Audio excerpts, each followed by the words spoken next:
Hello दोस्तों, आज मैं कंटिन्यू करूंगी Chinese drama my girlfriend is an alien की एक्सप्लेनेशन, क्योंकि आप सब मुझसे कह रहे थे इसको कंप्लीट करने की। और अगर इस वीडियो पर मुझे 500 लाइक्स मिलेंगे तो मैं इस ड्रामा के नेक्स्ट एपिसोड्स की एक्सप्लेनेशन जल्दी ही करूंगी। और मैंने इतने टाइम से वीडियो अपलोड इसलिए नहीं की क्योंकि मेरी तबीयत खराब थी। Now I am fine. तो स्टार्ट करते हैं एपिसोड 10, 11, 12 की एक्सप्लेनेशन। और अगर अभी तक आपने मेरे बाकी पिछले एपिसोड नहीं देखे हैं तो उनका लिंक आपको मेरे डिस्क्रिप्शन बॉक्स में मिल जाएगा। तो स्टार्ट करते हैं एपिसोड 10। फेंग लैंग जब शाओशी को किस करता है तो वो एम्बैरस होकर वहां से चली जाती है। नेक्स्ट डे जियांगशु फेंग लैंग के घर जाती है और उसे सीसीटीवी फुटेज दिखाती है, जिससे ये प्रूव हो जाता है कि सैफायर शाओशी के पास है। फेंग लैंग जियांगशु से कहता है कि ये बात वो किसी को भी ना बताए, तो जियांगशु उसकी बात मान जाती है, पर वो फेंग लैंग से कहती है कि तुम्हें शाओशी से दूर रहना चाहिए। फेंग लैंग शाओशी के घर जाता है और उससे पूछता है, क्या तुमने मुझसे सैफायर के बारे में कुछ छुपाया है? शाओशी उसे सब सच बता देती है कि उसी ने सैफायर लिया था क्योंकि उसे सैफायर की जरूरत थी। तो फेंग लैंग उससे पूछता है कि तुम्हें सैफायर की क्या जरूरत थी? शाओशी कहती है, मैं तुम्हें इस बात का रीजन नहीं बता सकती।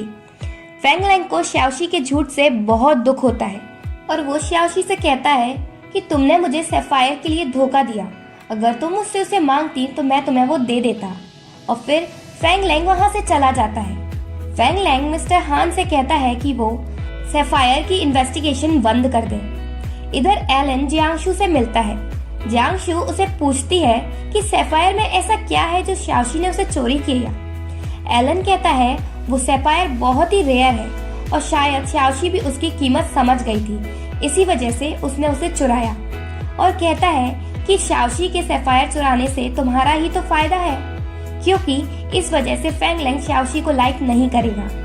घर पर शाओशी बहुत परेशान है क्योंकि उसका सैफायर भी खो गया और उसके पास अब अपने होम प्लानेट वापस जाने के लिए कोई रास्ता नहीं है।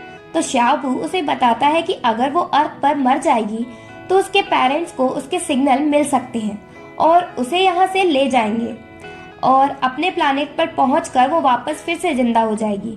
तो शाओशी अलग अलग मरने के तरीके ढूंढने लगती है। सबसे पहले वो फांसी लगाती है, उससे वो बच जाती है। सेकेंड, वो करंट से मरने की कोशिश करती है, तो वो तो बच जाती है पर पूरे शहर की लाइट चली जाती है। अब वो सोचती है कि अगर वो खुद को भूखा रखेगी तो शायद वो मर जाए। वो खुद को बांध लेती है और कुछ भी नहीं खाती। मिस चाई जब उसे देखती है तो वो फेंग लैंग के सेक्रेटरी को शाओशी के बारे में बताती है। जब मिस्टर हान फेंग लैंग को बताते हैं तो पहले तो वो कहता है कि उसे शाओशी से कोई मतलब नहीं है, पर जब वो उसकी हंगर स्ट्राइक के बारे में बताते हैं तो फेंग लैंग वहां से भागकर शाओशी के पास जाता है और उससे खाने को कहता है। शाओशी उससे कहती है कि अगर मैं मर भी जाऊं तो तुम्हें क्या? फेंग लैंग कहता है, मुझे कुछ नहीं करना, बस मैं किसी को अपने सामने मरते हुए नहीं देख सकता। तो शाओशी उससे कहती है, तुम टेंशन नहीं लो, मैं तुम्हारी वजह से नहीं मर रही। फेंग लैंग को गुस्सा आता है और वो कहता है, अगर तुम्हें मरने का शौक है तो पहले कंपनी में आकर प्रॉपर रिजाइन देकर जाओ, और वहां से चला जाता है। इधर फेंग ली अपनी मॉम से कहता है कि वो कंपनी में वर्क करने के लिए रेडी है, पर वो आगे से फेंग लैंग के लिए कोई भी प्रॉब्लम क्रिएट ना करे। तो उसकी मॉम मान जाती है। फेंग ली रेडी होकर जाता है कंपनी। शाओशी भी फेंग लैंग को रेजिग्नेशन लेटर देती है, पर वो रिजेक्ट कर देता है और कहता है, अगर तुम रिजाइन करना चाहती हो तो तुम्हें बहुत सारे मिलियन युआन भरने पड़ेंगे, और अगर नहीं भर सकती तो वापस वर्क पर आ जाओ। शाओशी मजबूरी में फिर से वर्क करना स्टार्ट कर देती है। शाओशी को कंपनी में फेंग ली मिलता है। फेंग ली उससे पूछता है कि तुम इतनी सैड क्यों हो, तो शाओशी उसे सब कुछ बता देती है।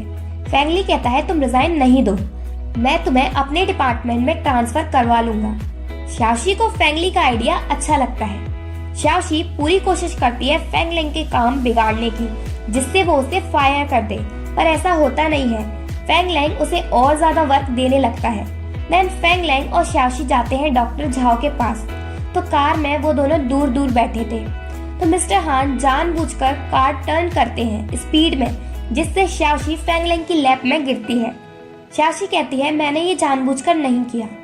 देन वो दोनों पहुंचते हैं डॉक्टर झाओ के पास लड़ते लड़ते और अंदर जाकर अलग अलग बैठ जाते हैं। डॉक्टर झाओ उनसे पूछते हैं कि तुम दोनों के बीच हुआ क्या है। वो दोनों कुछ नहीं बताते, पर डॉक्टर झाओ समझ जाते हैं कि उनके बीच झगड़ा हुआ है। देन उन दोनों की याददाश्त का टेस्ट होता है, जिससे फेंग लैंग को हेल्प मिल सके उसकी बीमारी ठीक करने में। डॉक्टर झाओ उनसे क्वेश्चन पूछते हैं। उनके आंसर बड़े अजीब अजीब होते हैं और अलग भी होते हैं। तो डॉक्टर झाओ उनसे नेक्स्ट क्वेश्चन पूछते हैं कि उनका फर्स्ट किस कब हुआ था। तो शाओशी कहती है फेंग लैंग के घर पर, और फेंग लैंग कहता है रेस्टोरेंट के वेयर हाउस में, पर वो बात तो शाओशी को याद ही नहीं। देन शाओशी गुस्सा होकर वहां से चली जाती है, पर मिस्टर हान उसे समझाकर अंदर भेजते हैं। अंदर वो डॉक्टर झाओ से अकेले में पूछती है कि फेंग लैंग की हालत सच में बहुत खराब हो रही है क्या।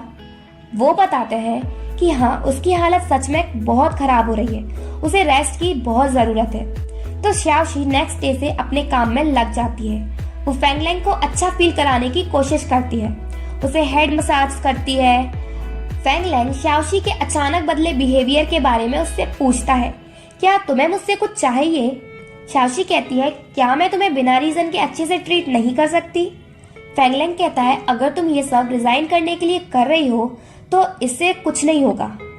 नेक्स्ट डे शाओशी सुबह सुबह फेंग लैंग के घर पहुंच जाती है और उससे कहती है कि वो जॉगिंग करते हुए कंपनी जाए, जिससे उसकी हेल्थ अच्छी रहेगी।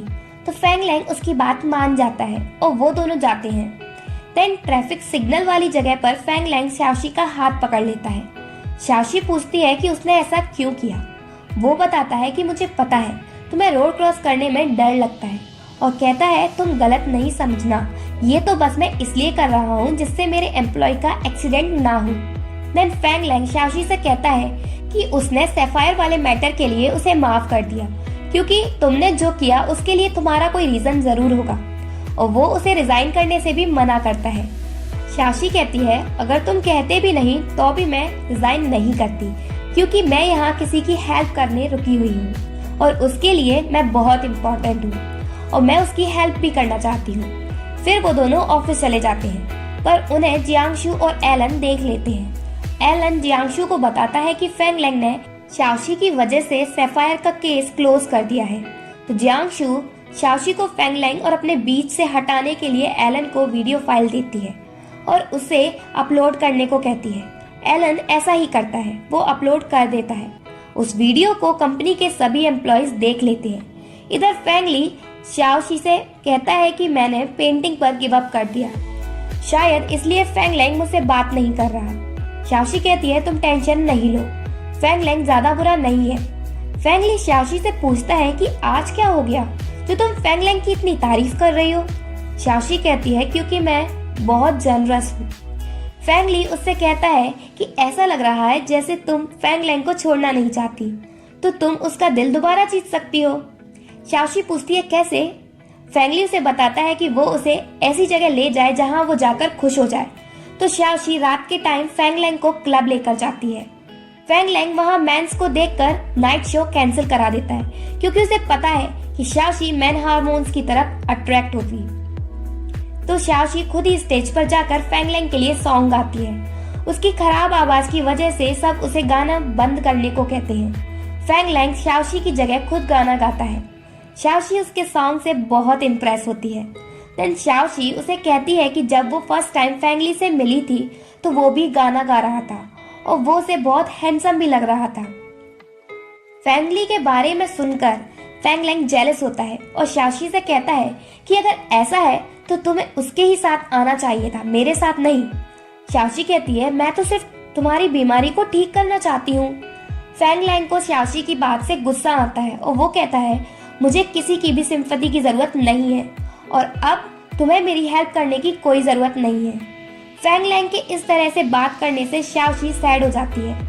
नेक्स्ट डे कंपनी में फेंग ली शाओशी को बताता है कि सैफायर के केस के बारे में कंपनी में सबको पता चल गया और सब तुम्हें थीप समझ रहे हैं, तुम्हें डर नहीं लग रहा। शाओशी कहती है, वो सैफायर मेरा ही है। फेंग ली उस पर बिलीव करता है। देन शाओशी कहती है, वो इस प्रॉब्लम से भागेगी नहीं बल्कि फेस करेगी।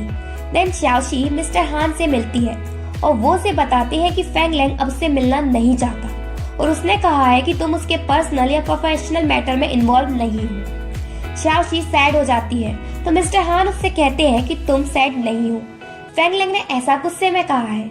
शाओशी के कलीग्स उसे बुली करते हैं और बहुत वर्क देते हैं। शाओशी थक कर ऑफिस में ही सो जाती है। जब फेंग लैंग उसे देखता है तो वो उसे जगा कर पूछता है, तुम ओवर टाइम क्यों कर रही हो? शाओशी कहती है, तुमने तो कहा था कि मुझे तुम्हारे मैटर से कुछ नहीं लेना, तो तुम भी मेरे मैटर के बारे में क्यों पूछ रहे हो? देन फेंग लैंग शाओशी को घर छोड़ने की कहता है, पर वो मना करके चली जाती है। तो फेंग लैंग उसे कार से फॉलो करने लगता है और जब शाओशी रोड क्रॉस करती है तो वो डर जाती है और वहीं बैठ जाती है। फेंग लैंग अपनी कार की फ्लैश लाइट ऑन कर देता है जिससे वो इजीली रोड क्रॉस कर लेती है और घर पहुंच जाती है। नेक्स्ट डे शाओशी से मिलने जियांगशु जाती है और उससे कहती है कि तुम्हें फेंग लैंग की कंपनी से रिजाइन कर देना चाहिए क्योंकि तुम फेंग लैंग के लिए सही नहीं हो। तुम्हें पता है फेंग लैंग ने सैफायर के प्रोजेक्ट को क्लोज करवा दिया जबकि वो उसके लिए बहुत इंपॉर्टेंट था। शाओशी कहती है, मैं फेंग लैंग से दूर ही हूँ। जियांगशु कहती है, अगर तुम्हें फेंग लैंग की जरा भी केयर है तो उसे छोड़कर चली जाओ और ये कहकर जियांगशु वहां से चली जाती है। कंपनी में मिस्टर हान फेंग लैंग को बताते हैं कि सैफायर वाले केस के बारे में सबको पता चल गया है। तो फेंग लैंग मिस्टर हान से उस पोस्ट को डिलीट करने को कहता है और उससे कंपनी में अनाउंस करने को कहता है कि ये र्यूमर्स हैं। मिस्टर हान फेंग लैंग को बताते हैं कि शाओशी के कलीग्स उसे बुली कर रहे हैं। फेंग लैंग कहता है, जब तक मैं यहाँ हूँ इसलिए कोई उसे परेशान नहीं कर सकता। इधर ऑफिस में शाओशी के कलीग्स उस पर रिपोर्ट चोरी का इल्जाम लगाते हैं पर वो मना करती है कि उसने चोरी नहीं किया। तभी वहाँ फेंग लैंग पहुंच जाता है और कहता है कि रात को शाओशी मेरे साथ गई थी इसलिए उसने कुछ भी नहीं चुराया। और रही बात सैफायर की तो वो शाओशी ने नहीं चोरी किया, वो मुझसे कहीं गुम गया। और कहता है अब से कोई भी कलीग्स किसी पर भी कैजुअली इस तरह के इल्जाम नहीं लगाएगा। और फिर वो शाओशी को लेकर अंदर चला जाता है। शाओशी फेंग लैंग से कहती है उसे उसकी हेल्प नहीं करनी चाहिए थी, इससे उसके लिए प्रॉब्लम क्रिएट हो सकती है। और कहती है, मैं तुम्हारे लिए सही नहीं हूँ इसलिए मुझे तुम्हारी गर्लफ्रेंड रहने की कोई जरूरत नहीं है। फेंग लैंग उससे कहता है कि तुम मेरी परमिशन के बिना मुझसे ब्रेकअप नहीं कर सकती इसलिए तुम अभी भी मेरी गर्लफ्रेंड हो। शाओशी कहती है, मुझे ब्रेकअप करना है। फेंग लैंग पूछता है कि क्या तुम ये सब फेंगली की वजह से कर रही हो क्योंकि तुम हमेशा अपनी प्रॉब्लम्स मुझे नहीं बल्कि फेंग लैंग से शेयर करती हो। वो कहती है, फेंगली तुमसे ज्यादा अच्छा है। देन फेंग लैंग के डैड उसे बुलाते हैं घर पर और उससे कहते हैं कि वो शाओशी से ब्रेकअप कर ले क्योंकि इससे उसकी रेपुटेशन खराब हो रही है। पर फेंग लैंग ब्रेकअप करने से मना कर देता है। इस वजह से उन दोनों के बीच बहस हो जाती है। तो फेंग लैंग कहता है, मैं शाओशी को दूसरे डिपार्टमेंट में ट्रांसफर कर दूंगा पर उससे ब्रेकअप नहीं करूंगा। नेक्स्ट डे फेंग लैंग शाओशी को फेंगली के डिपार्टमेंट में ट्रांसफर कर देता है। देन जब फेंग लैंग जियांगशु से मिलता है तो उससे कहता है, मुझे लगता है कि हम शायद पहले से एक दूसरे को जानते हैं। जियांगशु कहती है, शायद तुम्हें ऐसा इसलिए लगता है क्योंकि हम दोनों बहुत सिमिलर हैं। नेक्स्ट डे कंपनी में मीटिंग होती है और उसमें फेंगली से कुछ गलती हो जाती है तो शाओशी उसका ब्लेम अपने ऊपर ले लेती है। फेंग लैंग फेंगली को उसकी गलती सही करने के लिए 1 वीक देता है और कहता है अगर उसने नहीं किया तो उसे और उसके कलीग्स को डिमोटिवेट कर दिया जाएगा। तो मीटिंग के बाद फेंगली शाओशी को लेकर जाता है परफ्यूमर के पास प्रोजेक्ट में हेल्प लेने के लिए। जब फेंग लैंग को पता चलता है कि जहां वो दोनों गए हैं वहां स्टॉर्म आने वाला है तो वो भी उनके लिए वहीं चला जाता है। फेंगली वहां पहुंचकर परफ्यूमर का घर ढूंढने जाता है पर बहुत तेज हवा की वजह से शाओशी को सर्दी लगने लगती है और वो एक जगह जाकर खड़ी हो जाती है। तभी वहां फेंग लैंग पहुंचता है और उसे अपना कोट पहना देता है। शाओशी उससे पूछती है कि वो यहाँ क्या कर रहा है। फेंग लैंग कहता है, मुझे तुम्हारी चिंता हो रही थी इसलिए मैं यहाँ आया। फेंग लैंग शाओशी पर गुस्सा करता है कि वो यहाँ क्यों आई। तभी फेंग लैंग के हर्ट के पास शाओशी के कम्युनिकेटिंग डिवाइस की लाइट जलती है जिसे देखकर शाओशी बहुत खुश होती है और उसे हक कर लेती है। फेंग लैंग को लगता है कि शाओशी उसकी वजह से खुश है। देन फेंगली वहां आकर उन्हें परफ्यूमर के घर ले जाता है। शाओशी तो फेंग लैंग से चिपकी हुई है, उसे छोड़ने का नाम ही नहीं ले रही और ये सीन बहुत ही ज्यादा फनी होता है। टाइम बहुत हो जाता है तो मिस्टर परफ्यूमर उन्हें अपने घर पर ही रुकने को कहते हैं। तो शाओशी कहती है, मैं तो फेंग लैंग के साथ सोऊंगी। तो फेंगली भी कहता है कि मैं भी फेंग लैंग के साथ सोऊंगा। तो वो तीनों एक ही रूम में सोते हैं। शाओशी बार बार फेंग लैंग के पास चली जाती है तो फैंग ली ये देखकर उनके बीच में सो जाता है। तो फैंग लैंग उसे उठाकर दूसरी साइड भेज देता है। नेक्स्ट डे शाओशी फैंग लैंग से पूछती है, क्या तुम्हारे हार्ट में कोई चिप है, क्योंकि मैंने उसके सिग्नल सुने। फैंग लैंग कहता है, मेरे पास कोई भी चिप नहीं है, और वो उसकी हर बात को मजाक समझता है, इसलिए कहता है, तुम ये सब मेरे पास आने के लिए कर रही हो ना। देन शाओशी और फैंग लैंग वहां से निकलते हैं। तो शाओशी उसे रोककर उसी जगह ले जाती है जहां उसे अपने कम्युनिकेटिंग डिवाइस की प्रेजेंस फील हुई थी, और उसे कल की बातें रिपीट करने को कहती है। फैंग लैंग उसे कहता है कि कुछ बातें एक ही बार कही जाती हैं। शाओशी कहती है, मैंने सुन नहीं पाई थी, इसलिए रिपीट करो ना। फैंग लैंग कहता है, जब तुमने सुना ही नहीं तो मुझे हक क्यों किया। शाओशी कहती है, वो तो मुझे बहुत सर्दी लग रही थी ना, इसलिए हक किया था। फैंग लैंग उससे गुस्सा हो जाता है। इधर एलन जियांगशु को बताता है कि उसने फैंग लैंग की मेमोरी बैंक को हैक कर लिया, पर फैंग लैंग शाओशी की मेमोरीज एक्स्ट्रा प्रोटेक्टिव लेयर में रखे हुए हैं, इस वजह से वो हैक नहीं कर पाया। पर उसको तब हैक किया जा सकता है जब कोई फैंग लैंग के कंप्यूटर को एक्सेस करे। फैंग लैंग बहुत गुस्से में है और वो तेज कार चलाता है, पर शाओशी खुश होती है क्योंकि उसे लगता है कि उसे अपने डिवाइस की प्रेजेंस तेज हवा में फील होगी, इसलिए वो कार की खिड़की खोल देती है। पर इस बार उसे कुछ भी फील नहीं होता, और ये एपिसोड यहीं एंड होता है। अगर आपको मेरी वीडियो अच्छी लगी हो तो प्लीज लाइक माई वीडियो और सब्सक्राइब टू माई चैनल।